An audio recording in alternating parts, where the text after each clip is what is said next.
T ಅಗ್ರ ಮತ್ತು ಆಚಂಪಲ್ಲಿ ಮತ್ತು ಸುತ್ತಮುತ್ತಲಿನ ಗ್ರಾಮಸ್ಥರ ಸಂಪೂರ್ಣ ಸಹಕಾರದಿಂದ ನಮ್ಮ ATM ಗೌಡ್ರ ಮಗ ಭಾಸ್ಕರ್ ಮತ್ತು ನಮ್ಮ ಆಚಂಪಲ್ಲಿ ಮಂಜು ಮತ್ತು ಅವರು ಸ್ನೇಹಿತರು ಬಳಗದವರು ಎಲ್ಲ ಸೇರಿ ಭಾಳ ವೈಭವದಿಂದ ಈ 8 ವರ್ಷ ಕಾರ್ಯಕ್ರಮನ ಈ ಕ್ರಮನ ಸತತವಾಗಿ ಭಾಳ ವೈಭವದಿಂದ ನಡೆಸ್ಕೊಂಡು ಹೋಗ್ತಾ ಇದ್ದಾರೆ.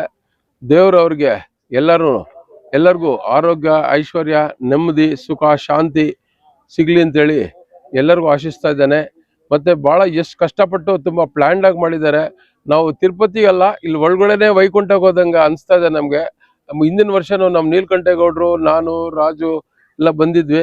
ಈಗ ನಮ್ಮ ರಾಜು, ದೇವರ ಸಮುದ್ರ ನಾಯಕರು ಮತ್ತು ನಮ್ಮ CV ಗೋಪಾಲ್ ಮಾಜಿ ತಾಲೂಕ್ ಪಂಚಾಯತ್ ಅಧ್ಯಕ್ಷರು, ನಮ್ಮ ಸ್ನೇಹಿತರು ಸತ್ತಿ, ಭಾಸ್ಕರ್, ವೆಂಕಟರಾಮು ಮತ್ತು PDO ಅವರೆಲ್ಲ ಇದ್ದಾರೆ. ಮತ್ತು ಊರಿನ ಗ್ರಾಮಸ್ಥರು ಎಲ್ರಿಗೂ ನಾವು ಧನ್ಯವಾದಗಳು ಹೇಳಬೇಕು. ಒಂದು ಶಾಂತಿ, ನೆಮ್ಮದಿ, ಒಂದು ಒಗ್ಗಟ್ಟಾಗಿರೋಕ್ಕೆ ಇದೊಂಥರ ಇದು ಊರುಗಳಲ್ಲಿ ಏನು ಮೈಮನಸ್ಸಿಲ್ಲದೆ ಚೆನ್ನಾಗಿ ಒಟ್ಟಿಗೆ ಹೋಗೋದಕ್ಕೆ ಇದೊಂದು ಒಳ್ಳೆ ಮಾರ್ಗದರ್ಶನ ಅಂತ ದೇವ್ರು ತೋರಿಸ್ತಾನೆ ಅಂತೇಳಿ ಆ ವೈಕುಂಠ ಬಾಗಿಲು ಇವತ್ತೊಂದೇ ದಿವಸ ತೆಗೆಯೋದು ವರ್ಷಕ್ಕೊಂದ್ಸಲ ತಿರುಪತಿಯಲ್ಲಿ. ಇದೊಂದು ವಿಶೇಷವಾದ ದಿನ. ಆದ್ದರಿಂದ ಎಲ್ರಿಗೂ ದೇವರು ಆಶೀರ್ವಾದ ಮಾಡಿ ನೆಮ್ಮದಿ, ಶಾಂತಿ, ಸುಖ ಸಿಗಲಿ ಅಂತೇಳಿ ಈ ಸಂದರ್ಭದಲ್ಲಿ ನಾನು ಆಶಿಸ್ತಾ ನನ್ನ 4 ಮಾತುಗಳನ್ನು ಮುಗಿಸ್ತೀನಿ.